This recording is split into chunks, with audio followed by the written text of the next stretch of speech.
All right, welcome to the Brew Review podcast number 8. We're coming to you live from Great Man Studios out of Las Vegas, Nevada. Joining me, of course, is Scott, Vince, and I'm Craig, of course, and I think Chad was going to make it. Is he here? Yeah. I talked to our colleague, the great Chad Collins, earlier today. He really wants to be here, but he said that unfortunately he is unable to make it. He was in a bingo tournament at Potawatomi Casino in Milwaukee, and apparently he refuses to get up from his bingo table. He just thinks that he's about to get lucky. So Chad is playing bingo at Potawatomi right now. Potawatomi is where you ought to be. And this episode is brought to you by that. No, it's not. We really need sponsors. Are you getting advertisement money that we're not aware of? Not yet, but, I kind of want to see how it goes. Maybe the first couple I'll just do free, and then they'll be like, whoa, we may as well pay the guy. Yeah. Yeah, you got to try to get compensated for your $300 microphone purchase. Yeah, and Pato sponsors us, I'm sure. But yeah. All right, well, let's recap the last week since our the Milwaukee Brewers homestand. I know both our anonymous source, TC, and Scott were wrong on their prediction. Whoa. You can't say TC because that kind of gives it away. It's got to be either you got to say, well, you can say TC, I guess, but not Tom Carter. So you got to say either T Carter, Tom C, or TC, but not Tom Carter because he's anonymous, Craig. TC is pretty good. That actually would not give it away. But I think saying Tom Carter might give it a little bit of away. But anyway, he was wrong. Anyways, he predicted we go 4-3 on this homestand. Scott, you predicted 5-2. But in spite of getting demolished in the first game of the homestand against the lowly Reds, the Brewers railed off the next 6 victories, winning the series against the Reds, the 2-1, and of course a 4-game sweep of the Miami Marlins, who didn't really seem all that interested in winning, and that was the Brewers' first 4-game sweep at home since August of 2008 against the Nationals. 10 years it's been, guys. And we remember that season very well. That was our wild card championship season for both the Brewers and the Brew Review. And so that was a great month back then, and we were sweeping a lot of teams, if I recall. But, wow, so what are your guys' thoughts on taking care of the lowly Reds and Marlins this weekend? What stands out for both of you guys? Well, Craig, just to pick up on that, we can call them lowly, and that's true. I mean, neither team, the Reds or the Marlins, are very good this season. But that being said, these are teams that it seems like in other years the Brewers had trouble beating, not necessarily those two, but just bad teams in general. It seemed like we always took it on the chin against teams that we were supposed to beat. And, so far this season, the Brewers are racking up a lot of wins against teams that are in the lower half of the National League, like the Padres, now the Marlins and the Reds. And it's really exciting. So if we can play, at 500 or a little bit above against good teams like the Cubs and the Cardinals, and then continue to rack up sweeps or winning 2 or 3 from teams like the Reds and the Marlins, that's really going to pad our overall record when it comes to crunch time at the end of the year when we're fighting hopefully for a playoff berth. Yeah, that's really what you're supposed to do. I mean, you got to kind of, don't get me wrong. These are, like Vince said, they're still major league teams. I mean, they're still good. There's good players on both teams, but when you're at home and you're playing teams like these, you gotta just wipe the floor with them. You gotta just take those games, and that's one more game. I mean, they all count the same, so that's something you got to take care of business, especially at home, especially against the team while they're down, and that's exactly what we did. So great job. Yeah, the thing I think that stood out to me during this homestand was that the bullpen seems to have really stepped up in the absence of Corey Knebel, and have doing a phenomenal job. Also, guys that are keeping us in games. Junior Guerra, I know, has had 2 nice starts since he's been back. And, coming into the season, we kind of had some fluidity in our number 4 and 5 starters. And I think he's definitely a candidate moving forward. hopefully reverting to form a few seasons ago when he was arguably our best starter. If he reverts to that form, I think the Brewers could be in good shape.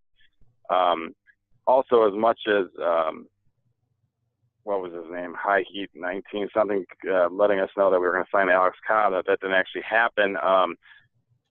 I think that may have been a blessing in disguise. In hindsight now, obviously Cobb did not go through spring training, but he was getting blown up in his first couple starts as the Orioles pitcher.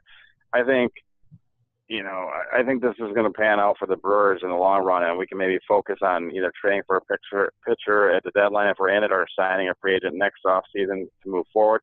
And you're kind of using this season to see what we got. While Jimmy Nelson is nursed back to health, and hopefully, at some point before the playoffs or whatever you want to call it, or playoff run, we have a solid starting five that we're comfortable with. And you add into that Corey Knebel coming back to solidify this already looking like it's great bullpen. I'm starting to get pretty excited again. With that being said, I think there'll be still some growing pains, ups and downs for the Brewers. I still expect them to make the playoffs this year, but hopefully they exceed expectations and are able to at least contend and give us another exciting season. Yeah, that's a great point, Greg. I mean, this team really could come together quicker, perhaps, than some prognosticators had picked if we can continue to win games we're supposed to win. So who knows? It's a long season. There's going to be ups. There's going to be downs. Maybe it's just a short little winning streak. But that being said, right now we've won 6 in a row. Hopefully we can carry that into our road trip coming up here this week, starting on Tuesday night in Kansas City. Yeah, 6 games in a row. That's halfway to burger time, right? That's George Webb giveaway. This episode also brought to you by George Webb. Scott, Aflac trivia question, who's another one of our sponsors. Would you come back to Milwaukee for a visit if George Webb's is giving away free burgers? Part of me thinks that would be great, just to be like, to hang out with a bunch of Brewer fans and be like, hey, remember that? But it's, if you get a free hamburger and then we don't make the playoffs, you'll never really remember it. It's going to be kind of a bittersweet memory. I'm not sure if it's worth paying the $300 to $400 flight just to get a free hamburger. I have to work out some of the math on that. I'm going to say probably not. I probably would not go. Sorry. We'll have the interns work on the math for you. But yeah, it's crunch the numbers. Yeah, we'll have. Yeah, we could have one of the interns meet you at the airport with a little sign that says Scott Bartel on it, so that you can make sure to get to the Uber to get to George Webb and everything. So you don't have to worry about stuff like that. We'll take care of that for you, buddy. Yeah. Yeah, pick me up in the 1992 Honda Civic hatchback. Is that what Collins is driving these days? No, I thought that's what our intern was driving. Okay. Oh, no. Yeah. I thought that was what normal Uber drivers drive. That's what I thought you meant. But anyway, kind of a zinger to all of them. But speaking of this upcoming week and a road trip, or at least the first portion of our road trip coming up, we've got 2 games Tuesday and Wednesday in Kansas City against the Royals, which I hope the Brewers can win those to keep it to 8 games. And then if we next weekend, we have a 4-game set at Wrigley with the Cubs. So if we're speaking at this time next week, next Sunday night, to our fans out there, our followers, so to speak, of our Brew podcast, hopefully we're all talking about going to George Webb's to get the free burgers. But I think if the Brewers can win 4 of the 6 games this week, I think it'll be successful nonetheless. So, I don't know, what are you guys' thoughts? I guess going forward, the Brewers just had this really nice homestand, 6-1, and are finally over 500 for the season here. However, looking at the schedule coming up in the next 3 weeks, the Brewers play 19 of their next 25 games on the road. So I think the true mettle of this team will be tested coming up here in the next 25 games. And again, some of our guys are finally getting nursed back to health. I know Pena and Vogt are coming back soon, hopefully. Also, Yelich just came back, hit a big 2-run home run today.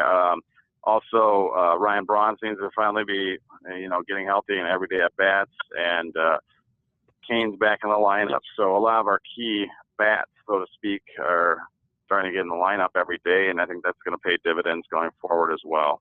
Well, Craig, for what it's worth, I mean, the Brewers are 6-3 on the road this year, so we actually have a pretty good road record. I don't know that going on the road is necessarily going to be a negative thing for this team this year. It seems like the last few years we've actually played very well on the road. And in fact, our record was worse at home coming into this homestand in terms of winning percentage by quite a long shot. So I like the Brewers as a road team, and I think that sometimes that plays to our advantage.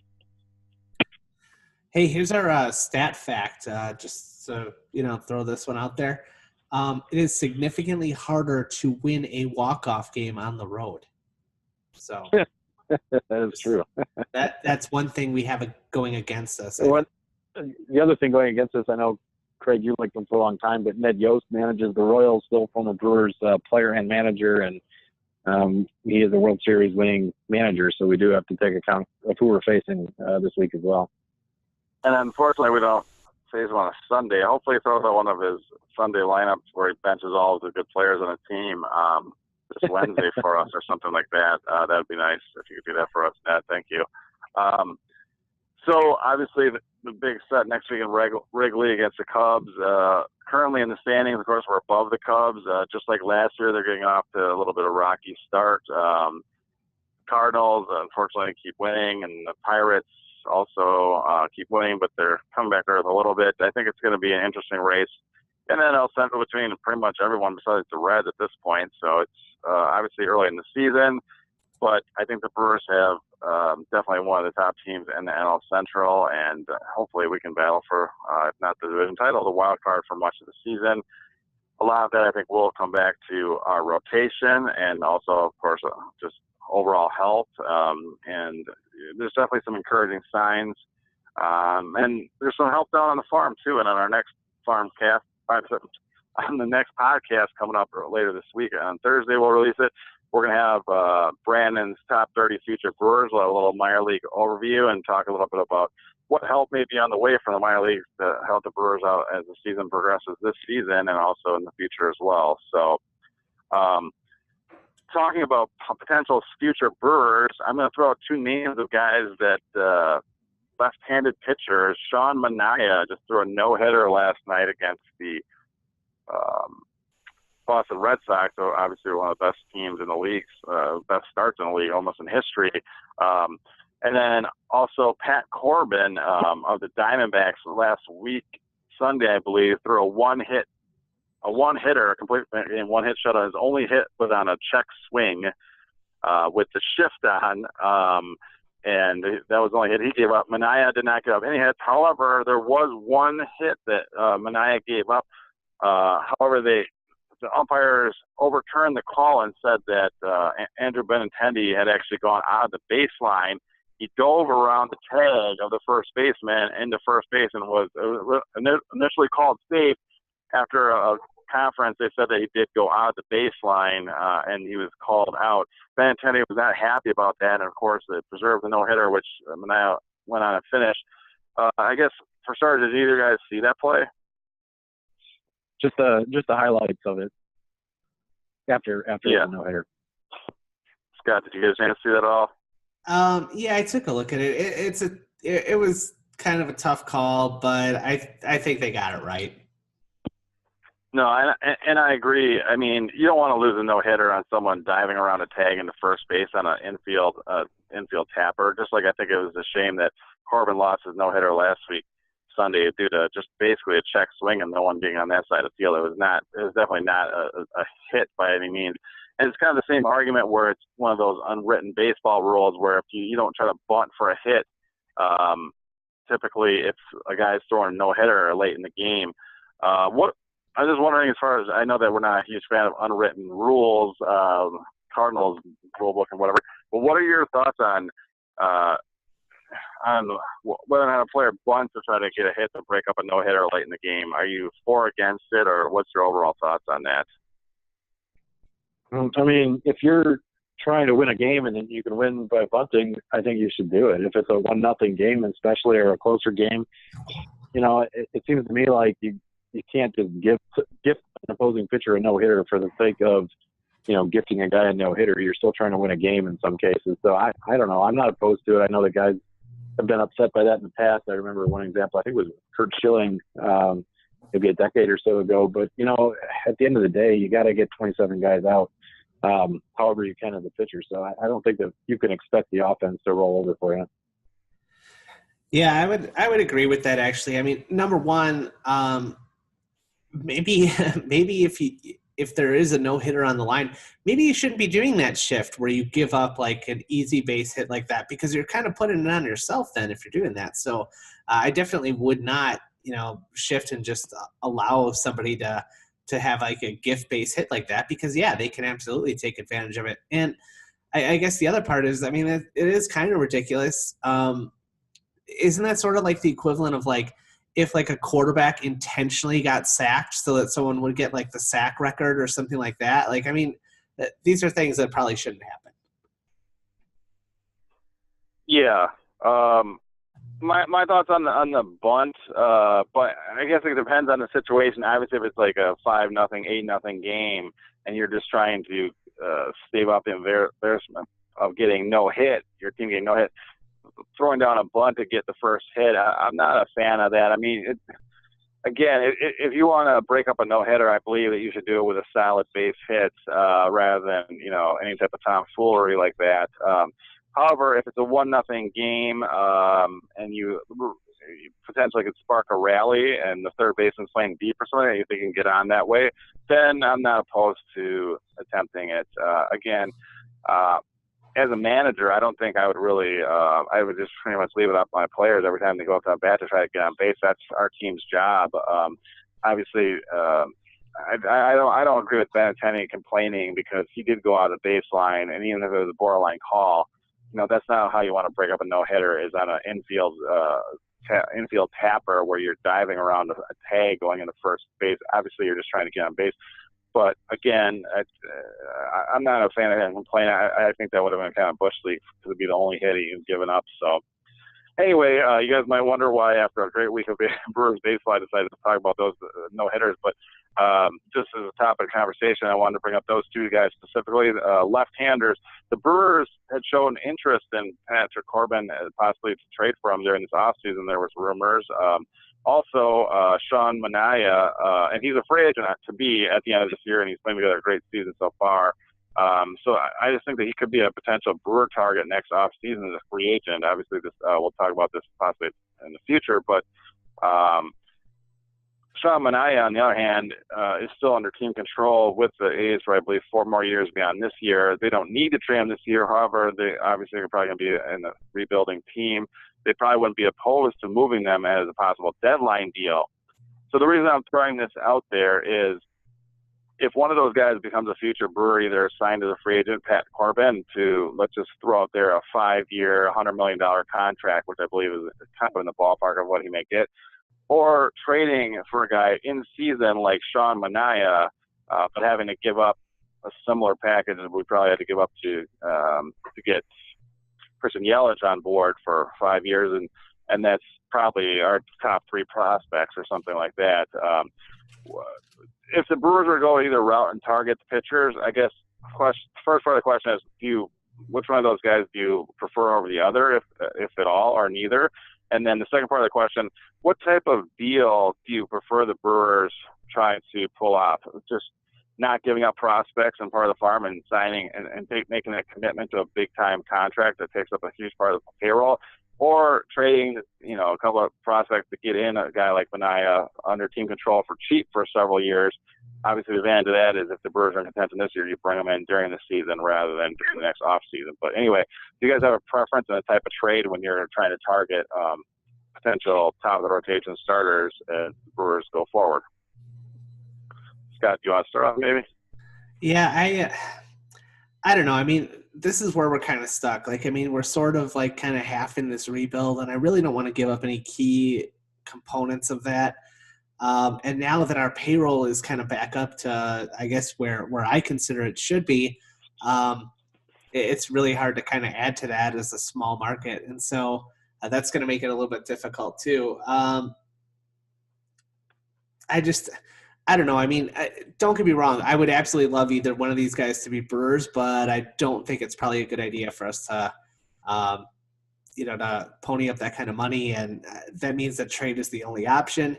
I don't know. I mean, part of me wants to see a little bit like, is this something that is like, well, I guess our only lefty in our rotation is Brent Suter. Do you think he's going to be able to develop into somebody and have that kind of a ceiling to be able to do what these guys are doing?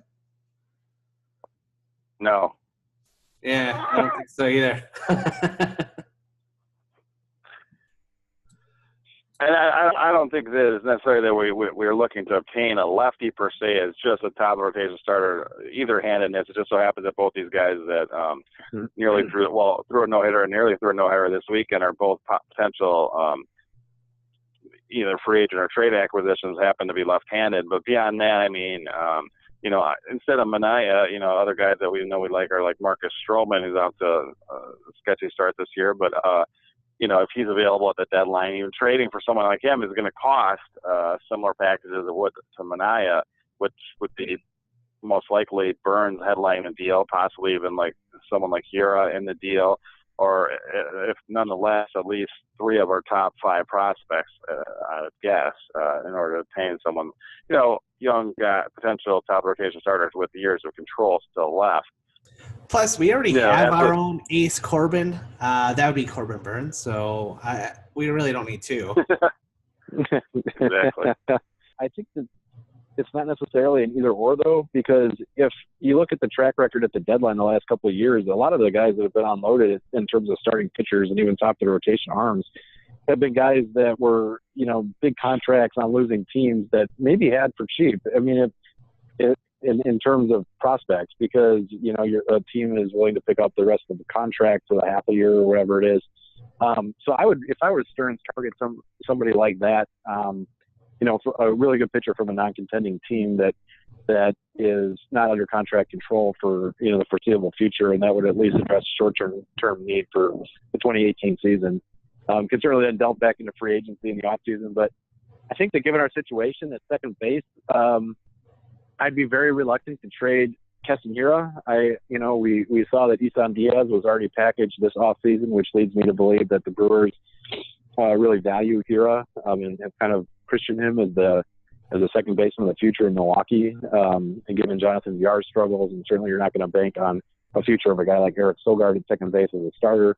I really think Hira is going to be our second baseman going forward here in Milwaukee.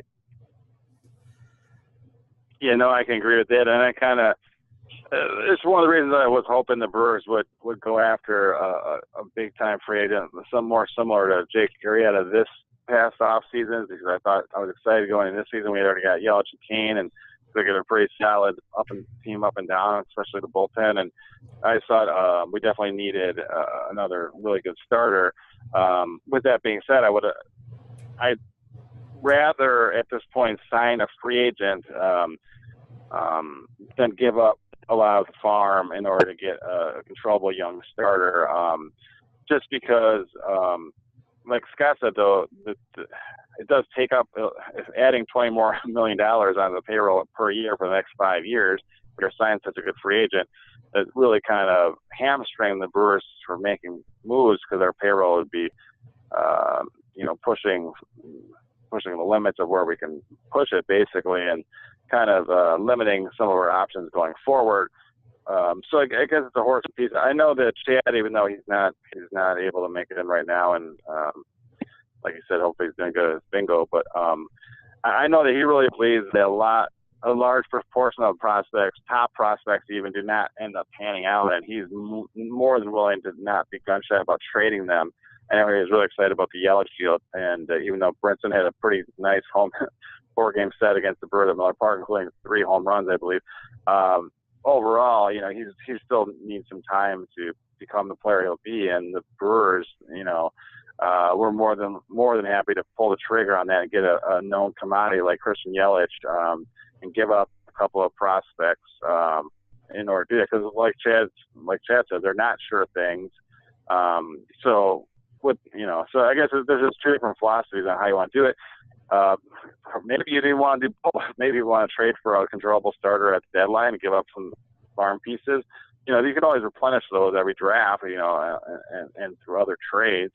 But signing a free agent, maybe doing that as well, and then really solidifying our rotation, as everyone knew that was kind of our weakness going into this season. But definitely hopeful from some of the starts that we've seen.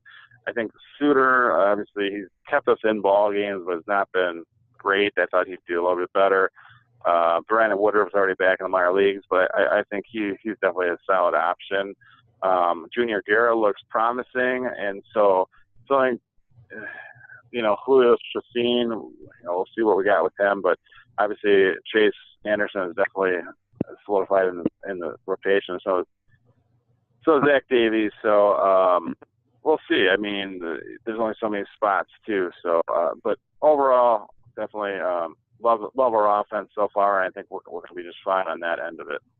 One thing too, Craig, that hasn't been brought up yet is the pitching prospects that Milwaukee has outside of Woodruff. I think that not only Corbin Burns, but Freddie Peralta has really pitched lights out in a very tough pitching environment in Colorado Springs. And, he's a guy that I would think that the Brewers are taking a very serious look at in terms of potentially filling in for a guy like Suter if he continues to not live up to what we need out of him as a starter. So I wouldn't be surprised to see a guy like Burns or Peralta or Woodruff brought back up and given a spot start, in the relatively near future, just to kind of get their feet wet in the big leagues, even during a potential playoff season. Yeah, I mean, ultimately, if we were buyers, if the time ever actually came where we were leading a division and we were getting up to the trade deadline, pretty much the only way that the Milwaukee Brewers are going to get an ace is if they develop one from within, or if I would say if they make a trade for one at the deadline, in which case, yeah, you do have to give up a piece, like a big trading chip. But as far as like signing free agents, I just don't know that you can invest that much money in somebody as a small market. I don't want to sink $20 million into one player if I can help it. And I'm obviously, as inflation goes up, that's going to change a little bit. But yeah, putting all that much money into an arm, it's a lot of trouble. You're investing an awful lot into one person. Yeah, and I agree with you, Scotty. I wasn't opposed to signing Jake Arrieta. I was opposed, though, to signing Jake Arrieta for the amount of money that he ended up getting, which is going to make the Brewers less likely to compete for free agent pitching going forward, I suppose, unless you can find a deal. But yeah, I mean, it's a lot of money for a small market team like the Brewers to invest in one guy with. Yeah, especially with the length of the contract. I mean, injuries could happen if you get especially on the pitching end of it, you get a guy that goes down for Tommy John surgery, you're basically losing out on like 2 full seasons almost of that. So if you're signing a 5-year contract and something like that happens, it's just a disaster that you can't even recover from. So there's definitely some risk involved there. But contending teams do it all the time. And I think it just sheds a light on how important it is not for the Milwaukee Brewers to just only develop hitting prospects, which they've been really pretty good at doing ever since the start of the Brooker Review back in 2004. Actually, just earlier than that, the Brewers had drafted, I think, in 2002 and 2003, Prince Fielder and Ricky Weeks in the top of the first rounds. And then from that point forward, the Brewers have been pretty good at, drafting and even training for hitters. But the pitching end of it, this has been another, the Brewers traditionally way back since like the start of the franchise, 1970, have not had very many ace pitchers that have come up through their system that they've developed on their own. So I think that's something that needs to change. Otherwise, the Brewers may be forced to take that type of risk with a free agent, a big, long, expensive contract and free agent, and really hamstring the payroll because of it. And yeah, there's just so much risk involved there that, either that or we're going to be filling in the back rotation with the Brent Suters of the world for quite a bit going forward, which, it's fine. But when it comes to push and shove, we really need those top pitchers, I think, to go deep in a playoff run. That's for sure. Yeah, I agree with a lot of what you said, Craig. The only thing is that when you invest in a starting pitcher too, he still can only pitch, one of every 5 days essentially. So you've still got to have pitchers that you get from somewhere for the 4 other spots. They've got to be decent enough to keep you in games. So I don't know. The young, cost controllable pitching obviously is very valuable for a reason, and I'm hopeful that the pitching philosophy in the organization changed with the Stearns regime. But we'll see. I think time will tell. But hopefully some of these pitching prospects that we do have pan out, and then you can supplement that with maybe the one free agent or one bigger starting pitcher. And I get the whole argument that hitters are more valuable than pitchers because they play every day and not just every fifth day, and they're also less injury prone. However, when you get to actually making the playoffs, the wild card game is a one and done thing. If the Brewers make the wild card the next 3 years, and we have either Chase Anderson or Jimmy Nelson going up against like Clayton Kershaw each time, I don't know that we're going to get too lucky advancing in the playoffs. And even beyond that, even in a 5 or 7 game series, usually you use your top three. The teams use like their top 3 to 4 starters only to go through the playoff rotations, and those can make or break your playoff series. And don't get me wrong, I like our guys, Nelson, Anderson, Davies, but they're just not aces. They might be our best pitchers, but they're not elite aces like some of these other contending teams most likely have. So I guess that's my concern once we get to that point. But it's like, no playoffs are guaranteed to begin with. So I guess we need to build a solid team to get there for starters. Yep. So, all right, that runs us out of time for this particular episode. We've got our next podcast, number 9, coming up, which we're going to go over our top 30 future Brewers minor leaguers and talk a little bit about them. And then also we'll answer some fan email questions as well. So any final thoughts before we wrap it up, guys? Scott, what are you eating for dinner tonight? I don't know, maybe some chicken and rice. My only final thought is praise Jesus. Jesus Aguilar, just a great at-bat, great walk-off home run. We really needed it. Absolutely. Yeah, that was great. And maybe we can throw out a little nod for our fans. If you're not following us on Twitter, you can find us. What's our Twitter handle, Scott? It is Brew Crew Review and then the number 1. And you can also email us your questions at brewcrewreviewpodcast@gmail.com. Love to be in touch with you guys. Yep, all our fans are awesome. We are almost up to 24. All right, well, that wraps up for this week. And remember, stay classy, Wisconsin. And go Brewers. Go Brewers.